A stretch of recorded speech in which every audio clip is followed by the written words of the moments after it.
In a sea of dark fantasy or historical fantasy-inspired difficult action RPGs inspired by From Software's Dark Souls series and its derivatives, it can certainly be difficult to stand out. Especially given that very few of these titles have actually managed to live up to the legendary pioneering games that inspired all of them. We have the Neo games, we have Lies of P, and more recently we have Black Myth Wukong. And that's pretty much it.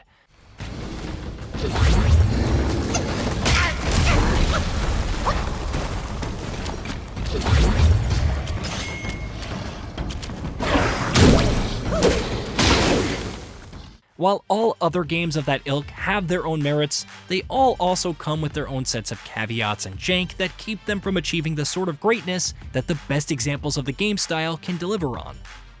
So, the first Berserker Khazan admittedly did, and still does, have a bit of an uphill climb. After all, with so many games like this being made and released these days, what sets this one apart? That is ultimately a very superficial and surface-level assessment of the game, however. Nexon and Neopal first formally unveiled the first Berserker Khazan to the world at the Game Awards in 2023, and right off the bat, the action RPG stood out. It certainly hit all the bullet point items that you'd expect to find on the back of the box art of this sort of game. Soul-style combat, grueling difficulty, brutal action, dark fantasy setting. A body, at last, a body.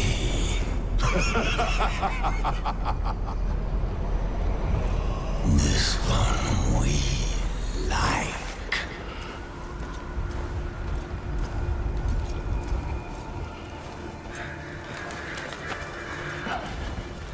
What happened?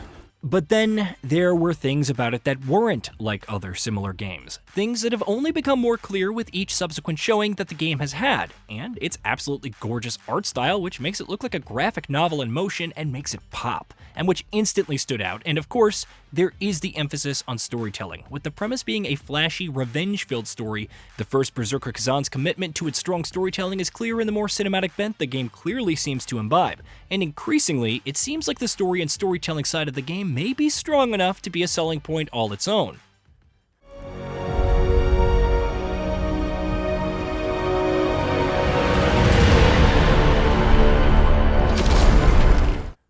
But ultimately, what makes a game like this sink or swim will be the gameplay.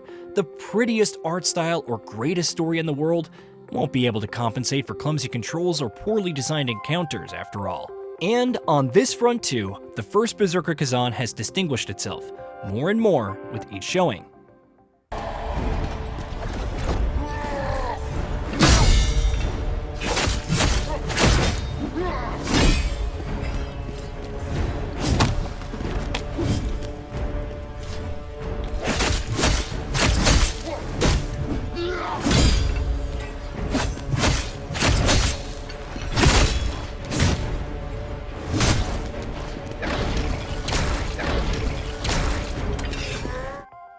The first trailer showed off a lot of what you'd expect from a new dark fantasy action RPG. Gigantic bosses, stamina management in combat, and deliberate combat where the animations and windup all matter.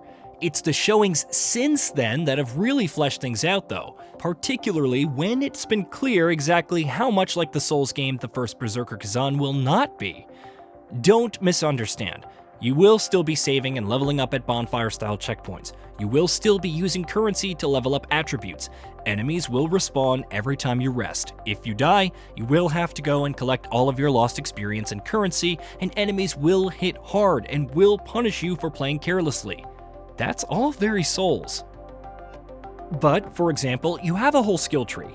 Actually, you have multiple skill trees, one for your character, and then one for each of the 3 weapon wields in the game, allowing a whole new dimension of build variety and diversity. But the first Berserker Khazan doesn't stop there either, as it layers another progression and customization system on top, a gear-based one that, combined with the attribute-based leveling up and the skill trees, potentially promises a lot more player expression with its systems and mechanics than even veterans of the genre and game style might expect.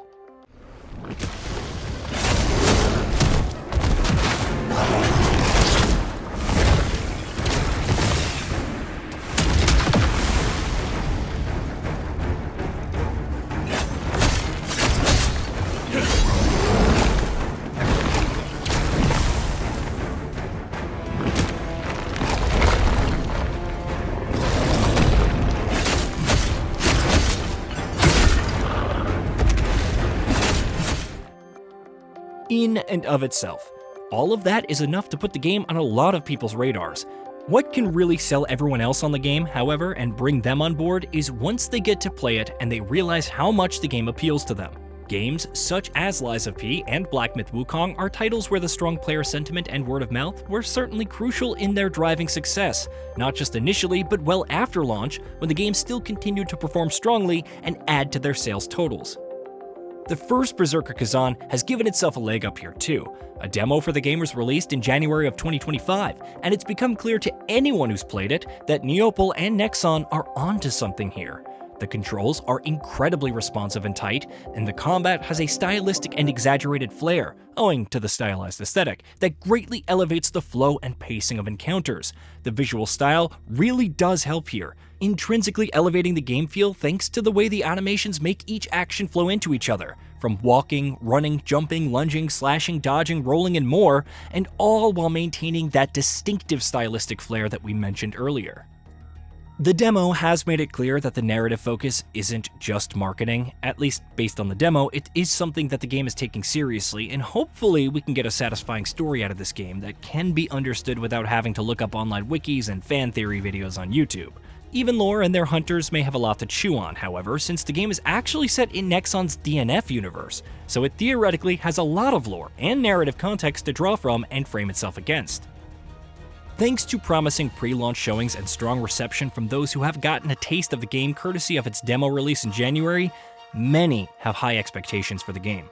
And yet, in spite of that, it feels like the first Berserker Khazan is curiously under the radar right now.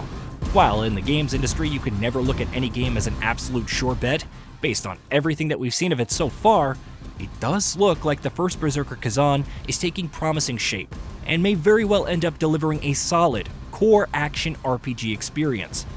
Whether or not it can stick the landing remains to be seen. Nexon, after all, has not published a single-player game on this scale previously, so it would be understandable, if crushingly disappointing, if they fumble the landing on some or many of the checks that they're writing and the promises that they're making.